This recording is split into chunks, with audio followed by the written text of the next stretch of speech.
Всем добрый день, вы на канале Шитие Мое, меня зовут Оля, и сегодня я хочу сделать обзор своих двух платьев спираль. Выполнены они по одной выкройке, но выглядят совершенно по-разному. Начну я, пожалуй, вот с этого платья. Здесь два типа ткани. Это тонкая блузочная ткань, которая имеет такую, знаете, как хамелеонность легкую, скажем так. То есть с одной стороны смотришь, она более темная, с другой стороны смотришь, она более светлая. И так как я сделала выкладку, можно сказать, как попало на ткани, насколько мне ткани хватило, у меня получается одна, может быть, кстати, не видно будет на экране, да, но вот так вот глядя на него сверху на платье, одна половинка идет более светлая, вторая идет более темная. И вот эта ткань, это костюмка. То есть из основной ткани у меня не хватило полностью на платье. Из костюмки я выполнила, то есть сделала подрезную часть вот такую, да, вот здесь у меня идет подрезик. Вот он идет рельеф. Рельефы, кстати, выточки переведены в рельефы нагрудные. Талиевых выточек здесь нет. Вот так идет рельеф. И вот здесь идет такой уголочек, сделала подрез, чтобы, ну, как бы была такая изюминка, скажем, платья, да, но оказалось, что на раскладке я этого не поняла. То есть это у меня платье вообще было эксперимент.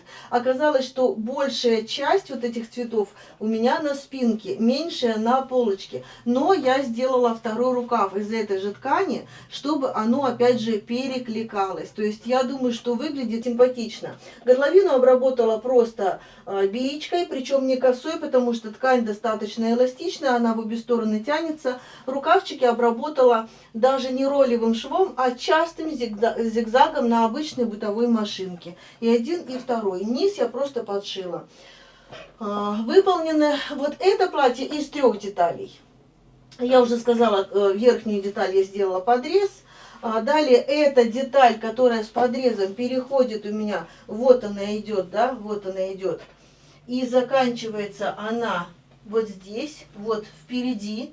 Далее вот эта деталь, которая идет вот впереди, да, то есть вот эта деталь у меня, вот здесь плечевой шов, вот она переходит на полочку и здесь заканчивается. А это вот она идет, опять же вот он рельеф, и идет вот так сюда, то есть это вторая спираль. И это платье у меня выполнено из 2 спиралей, я имею в виду. Вот здесь у меня идет подрез, опять же шов, он у меня идет по косой, хотела я его сделать вот так по боковой линии, но у меня там что-то не получилось, в общем, не хватило ткани и получилось по косой. Это платье, оно у меня как, скажем так, пробник, да, то есть было у меня первое макет, я шила из старой простыни, но это платье было с 1 спиралью, а это из 2 спиралей, как бы сделала.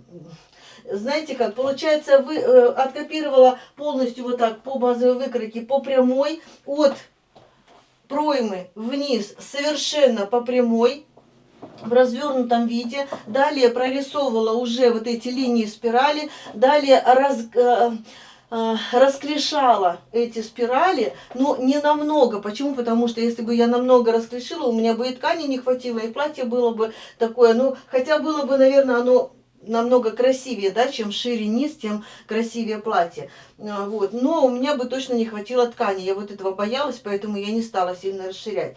Начала расширять буквально вот отсюда. Вот эту часть у меня, вот эта деталь идет. То есть вот этот рельеф идет примерно вот до линии между подгрудью и линией талии. И отсюда я начала расклешать. Расклешала первый виток, я расклешала на 2 сантиметра.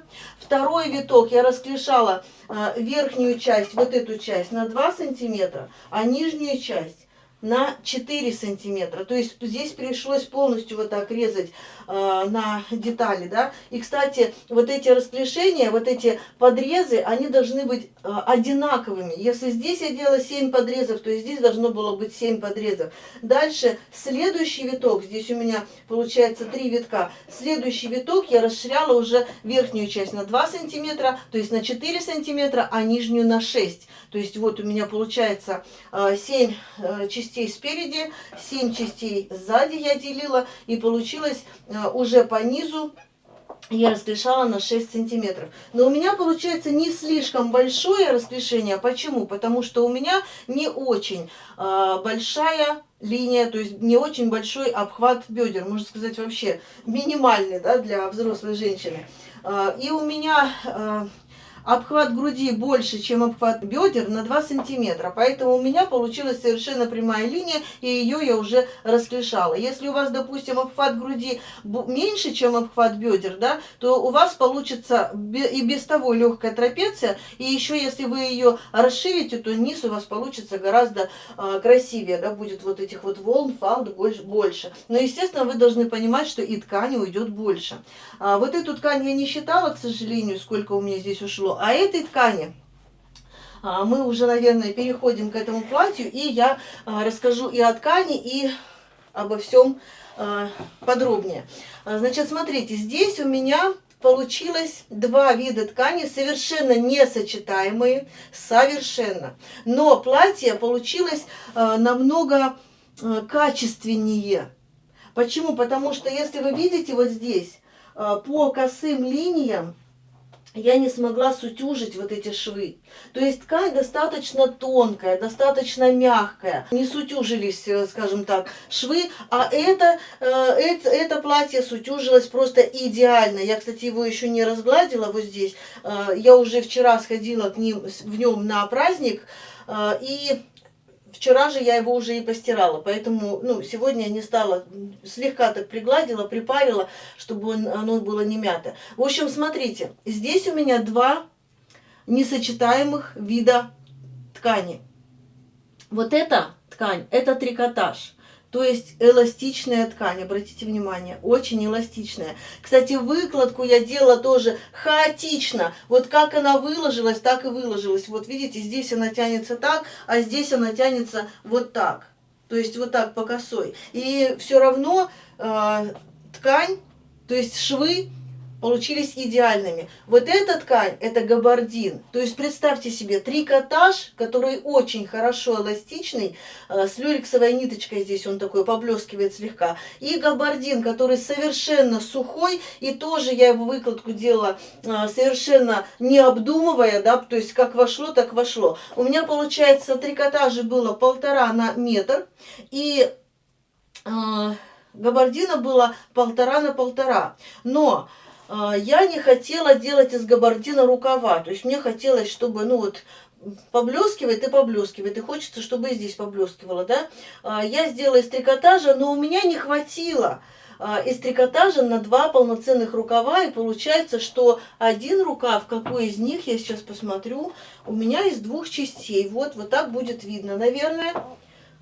Внизу вот здесь, вот он шов и вот он шов, я сделала одну детальку, сверху вторую детальку, и его незаметно, да, вот эти швы не видно, но однако же пришлось, как говорится, помучиться немножко.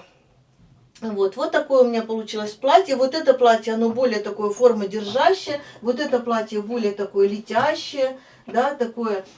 Кстати, это платье я тоже буду носить, несмотря на то, что здесь такие швы неаккуратные, скажем так. Я буду в нем гулять летом, ходить на прогулки с доберманом. Но это платье я оставлю куда-нибудь на выход. Может быть, тоже буду выходить в город, не на прогулку с доберманом, а куда-нибудь просто в город. Вот.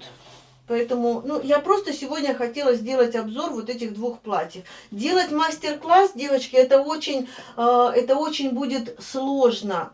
Может быть, я когда-нибудь на это решусь, но, понимаете, не шить сложно, не моделировать сложно, а показывать сложно. Почему? Потому что там очень много подрезов, очень много, то есть 2 спирали вот так вот между собой сочетаются, и это, я думаю, что не каждый поймет. Хотя, может быть, я когда-нибудь и созрею и сделаю такой мастер-класс.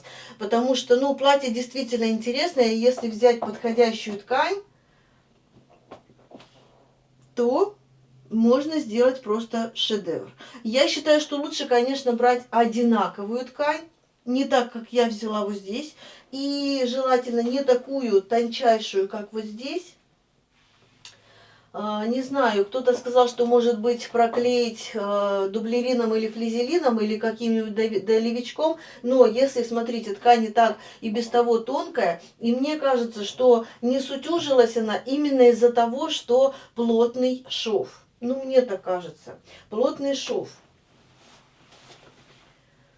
То есть, если вот так вот я его выкладывала, да, вот эти срезы, скалывала булавочками, они были идеально, я там все до миллиметра вот так вот прям соединяла, да, а когда сшила, ну, естественно, во-первых, это все по косой, во-вторых, плотный шов, и все равно есть вот эти вот, ну, мелкие неприятности. Может быть, знаете, как, может быть, какой-то посторонний человек и не заметит этого, а те, кто шьет, те, кто в этом понимает, обязательно заметят. А вдруг мне попадется на дороге такой человек.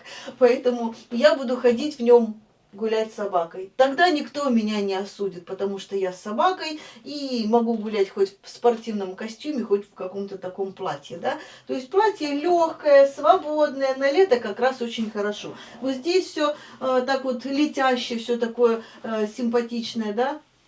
Вот такие два варианта. Это я вам показала как идеи, да, то есть как можно комбинировать ткани. Вернее, даже не то, что комбинировать плотность или комбинировать тип ткани. Нет, лучше, конечно, этого не делать. Лучше брать одну какую-то ткань и комбинировать именно по цветам. То есть, если вот так, да, можно, допустим, смотрите, одна у меня более темная, кстати, цвет зеленый, больше, наверное, ближе к морской волне. Он такой какой-то синий-зеленый, а этот четко зеленый, цвет темной травы, можно сказать. И вот они вроде как у меня сочетаются между собой.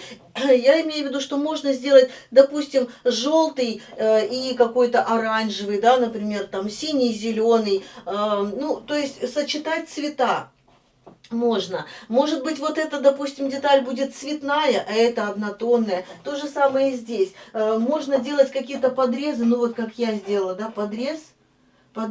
Если бы я вот эту костюмку пустила отсюда, то у меня получилась спираль, как я сделала здесь. Видите, вот она у меня деталь, которая пошла уже в спирали, которая заканчивается на спинке.